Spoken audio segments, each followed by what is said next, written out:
Bismillahirrahmanirrahim. Alhamdulillah nahmaduhu wa nasta'inuhu wa nastaghfiruhu wa na'udzu billahi min shururi anfusina wa min sayyiati a'malina.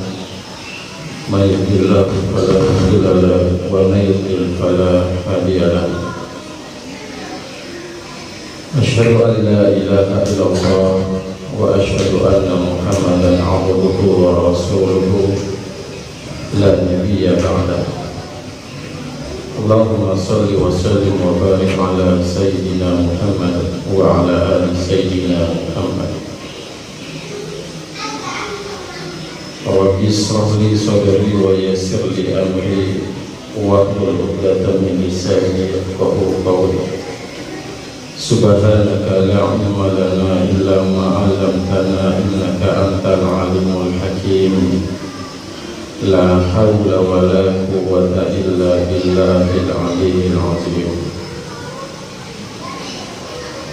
A'udzu billahi minasy syaithanir rajim. Bismillahirrahmanirrahim. Ya ayyuhalladzina amanu taqullaha haqqa tuqatih wa la tamutunna illa wa antum muslimun. Sadaqallahul azim. Hadirin sidang jamaah Jumat yang dirahmati oleh Allah Subhanahu wa taala. Di hari yang penuh dengan kemuliaan ini, sekaligus para ulama menyebutkan hari Jumat merupakan Sayyidul Ayyam, rajanya hari di antara hari-hari yang ada berderetan di antara waktu sepekan. Kalau rajanya hari, maka tentu di hari itu terdapat banyak sekali keistimewaan dan kemuliaan. Maka tidak heran kalau kita lihat dalam beberapa syarah hadis, Rasulullah sallallahu alaihi wasallam menyebutkan untuk memperbanyak aksi, memperbanyak rangkaian-rangkaian ibadah di malam Jumat ataupun di hari Jumat. Kenapa? Karena keutamaan dan fadilahnya berlipat-lipat akan dibalas oleh Allah Subhanahu wa taala. Maka tidak heran ketika ada orang yang wafat di hari Jumat ataupun malam Jumat, maka setidaknya itu sebuah isyarat bahwa Allah telah mewafatkan hambanya dalam keadaan husnul khatimah. Maka bergembiralah kita hadirin sebagai umat Islam.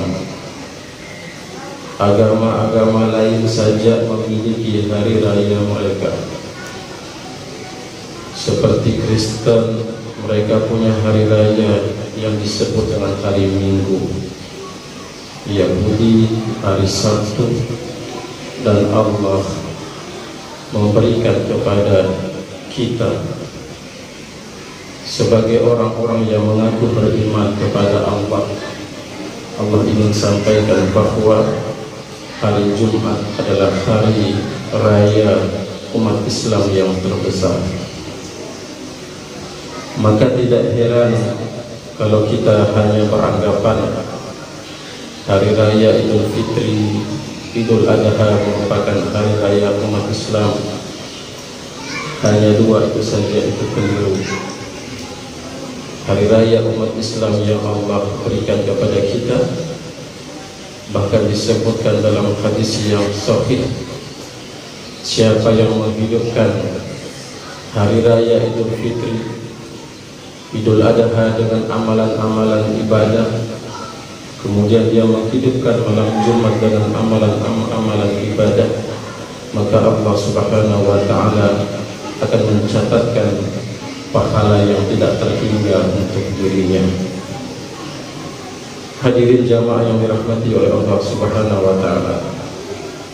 Bersyukurlah kita pada siang hari ini masih diberikan kesempatan oleh Allah untuk melaksanakan ibadah sholat Jumat. Maka ungkapan syukur itu harus benar-benar kita publikasikan di hadapan Allah sebagai bentuk peningkatan kualitas ibadah kita di hadapan Allah Subhanahu wa Ta'ala. Ada orang yang bersyukur secara lisan, tapi ibadahnya stagnan, ibadahnya menurun. Bukan ini ungkapan syukur hadirin. Ungkapan syukur menurut para ulama, ketika dia bersyukur kepada Allah, maka dia mengucapkan terima kasih kepada Allah sekaligus dia meningkatkan rangkaian-rangkaian apa yang telah diberikan oleh Allah untuk beribadah kepada Allah Subhanahu wa Ta'ala. Artinya semakin dekat, semakin taat dia kepada Allah Subhanahu wa Ta'ala. Selawat dan tasbih kita haturkan kepada Nabi besar Muhammad sallallahu alaihi wasallam beserta keluarganya, para sahabat, dan mudah-mudahan kita yang hadir di Masjid Ahmad Dahlan ini merupakan umat-umat Rasul yang mendapatkan syafaat di dunia sampai di akhirat kelak. Amin ya rabbal alamin. Para jamaah yang dirahmati oleh Allah Subhanahu wa Ta'ala, saya ingin sampaikan topik di mana topik ini amat sangat penting dalam kehidupan kita, yaitu tentang bahayanya perbuatan zalim itu. Kalau kita lihat sekarang ini, pemerintah itu telah berupaya untuk memberikan keadilan atau kesejahteraan bagi masyarakat, bagi bangsa ini. Salah satunya dengan pemerintah menerapkan BBM bersubsidi. BBM bersubsidi itu banyak di antara masyarakat yang salah kaprah tentang BBM bersubsidi, sehingga dia mengkritisi sehabis-habisnya tanpa dia mengetahui apa maksud dan apa tujuan pemerintah mengeluarkan aturan BBM bersubsidi tersebut. BBM bersubsidi itu ditujukan untuk rakyat, untuk masyarakat yang ekonominya rata-rata ataupun di bawah rata-rata. Itu tujuan dari pemerintah membuat keputusan aturan-aturan tentang itu, supaya BBM ini tepat sasaran untuk masyarakat yang ekonominya di bawah rata-rata tadi. Tapi kita lihat sekarang keadaan yang terjadi. Apakah BBM itu benar tidak dinikmati oleh orang-orang yang ekonominya di bawah? Pada kenyataannya kan tidak. 80% itu dinikmati oleh segelontor orang-orang yang memiliki pendapatan di atas rata-rata. Bukankah ini merupakan salah satu perbuatan zalim, mengambil haknya yang bukan miliknya? Allah Subhanahu wa Ta'ala mengingatkan kepada kita hadirin. Makanya Al-Quran itu berbeda dengan tesis, berbeda dengan skripsi. Kalau tesis atau skripsi itu ketika ada kalimat-kalimat yang terulang-ulang, pasti akan dicoret, pasti akan dihapus, tidak sesuai dengan syarat karya ilmiah. Tapi Al-Quran tidak, berulang-ulang dari setiap lembar ke lembar yang satu, ke lembar yang satu, terus berulang-ulang Allah mengingatkan kepada hambanya bahwa begitu buruknya, begitu jeleknya perbuatan zalim itu. Kalau kita lihat dalam salah satu surah Al-An'am misalnya, di situ Allah Subhanahu wa taala menyebutkan innahu la yuflihuz zalimun. Sesungguhnya kata Allah, tidak akan pernah bahagia di dunia maupun di akhirat siapa mereka ya Allah. Mereka adalah pelaku-pelaku yang setiap kehidupannya terus melakukan kezaliman. Jangan kita beranggapan bahwa zalim itu berkaitan dengan orang lain saja. Itu keliru besar. Makanya Allah mengingatkan berulang-ulang, Allah ingatkan, Allah ingin sampaikan kepada kita, tidak akan pernah bahagia hamba-Ku tersebut di dunia maupun di akhirat siapa mereka? Mereka yang terus melakukan perbuatan zalim itu. Hadirin jamaah Jumat rahimakumullah, cobalah lihat dan tengoklah sekarang kehidupan realita yang terjadi sekarang ini. Betapa banyak orang yang memiliki pendapatan yang fantastis, jabatannya yang baik, ekonominya baik, tabungannya di ATM-nya ada ratusan juta, belum lagi tabungannya, belum lagi punya properti, sawahnya dan lain sebagainya.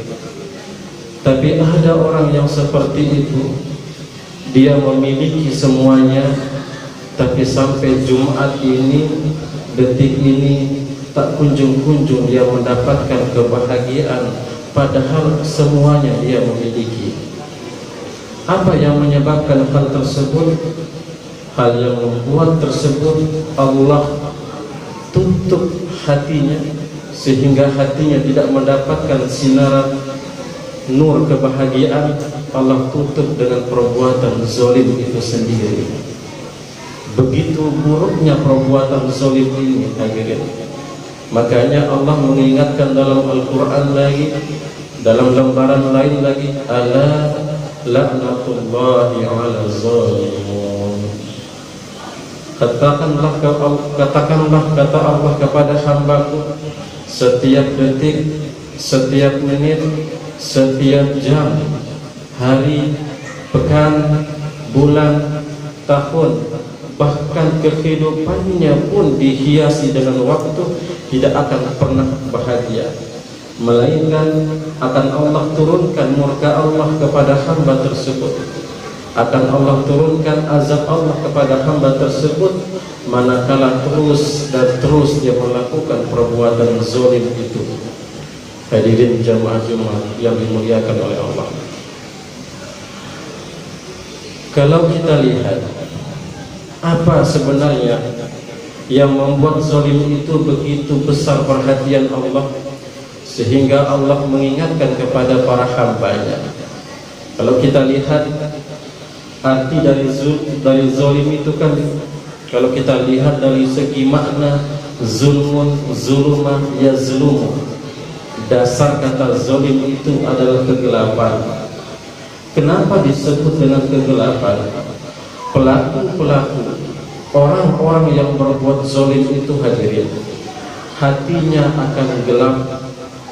Bayangkan masjid ini, kalau gelap tentu kita tidak bisa melihat saudara-saudara kita, handai taulan kita. Bahkan kalau saya berubah dalam kondisi tidak ada lampu, dalam gelap begitu, tentu Anda tidak akan bisa melihat wajah saya, sehingga Anda tidak bisa mengenali saya. Zalim seperti itu.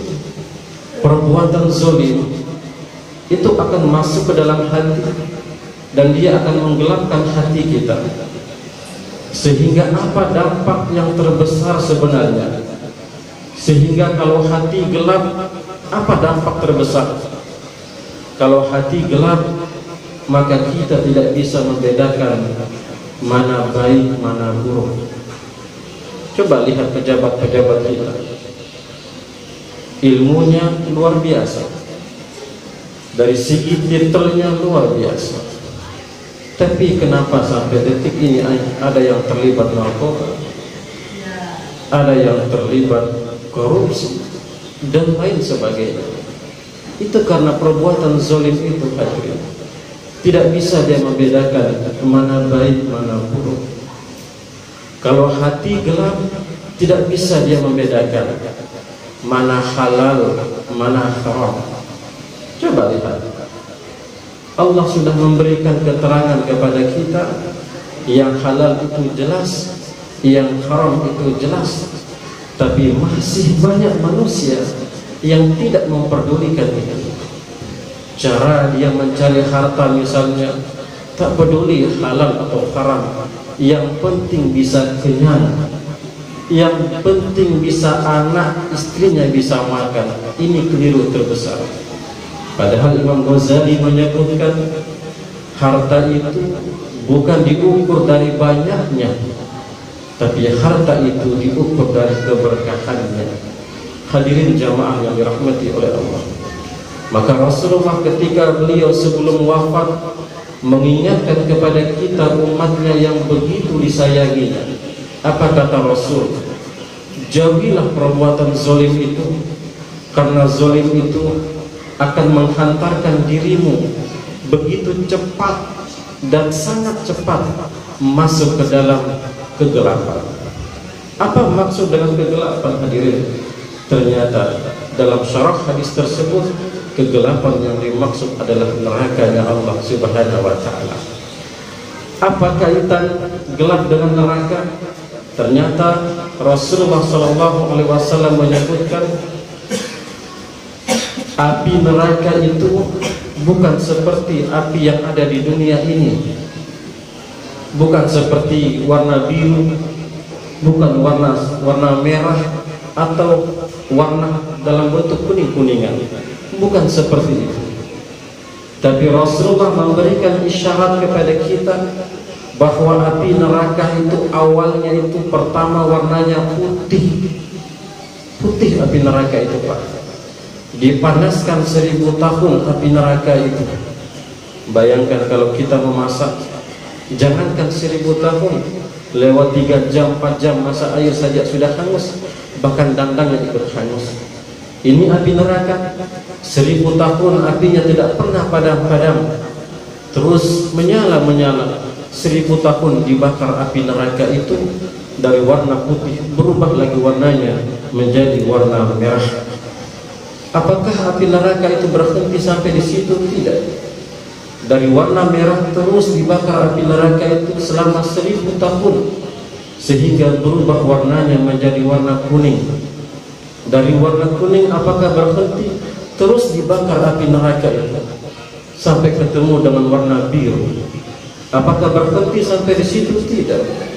Terus dipanaskan api neraka itu dari warna biru sampai ketemulah wujud dari api neraka itu, yaitu warnanya hitam kelam atau hitam gelap. Maka orang-orang yang berbuat zalim tanpa dia menyadari dirinya, tanpa dia memperbaiki dirinya, tanpa dia memohon ampun kepada Allah, maka dia akan dimasukkan ke dalam tempat yang begitu gelap dan penuh dengan siksaan, yaitu nerakanya Allah Subhanahu wa ta'ala. Maka terus dia akan mengalami, terus dia akan mendapatkan siksaan demi siksaan di dalam neraka tersebut. Bahkan disebutkan dalam hadis, panas api neraka itu 70 kali lipat lebih panasnya dari apa? Dari api yang ada di dunia ini. Itu api neraka, hadirin.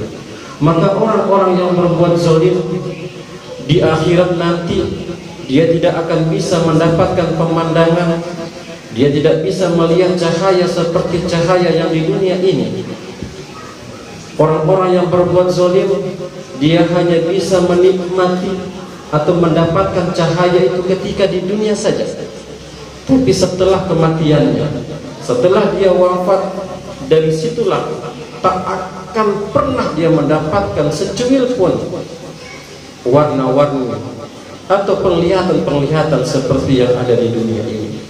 Makanya Allah Subhanahu wa ta'ala mengingatkan, begitu bahayanya perbuatan zalim itu, Sehingga Allah menyebutkan dalam Al-Quran, rasakanlah dzuqu adzabun nar allati kuntum bihi tukadzibun.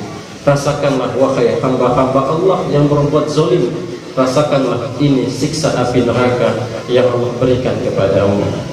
Ma'asyiral muslimin jamaah yang dirahmati oleh Allah, jangan hanya fokus dengan ibadah, tapi lihatlah muamalah kita. Lihatlah muamalah kita, muamalah kepada manusia, muamalah dalam bentuk perekonomian. Jangan sampai kita tidak menyadari ternyata perilaku-perilaku kita selama ini kita telah berbuat zalim, sehingga itulah yang membuat Allah Subhanahu wa taala menarik diri kita untuk masuk ke dalam neraka-Nya Allah Subhanahu wa taala. Mudah-mudahan bermanfaat dan mudah-mudahan kita semuanya dijauhkan oleh Allah dari perbuatan-perbuatan zalim. Amin ya rabbal alamin. Barakallahu wa lakum fil Qur'anil azim wa nafa'akum fatihatil kitab wa aqimi wa ayyubil izmi wal izmi wal izmi bil ayyub.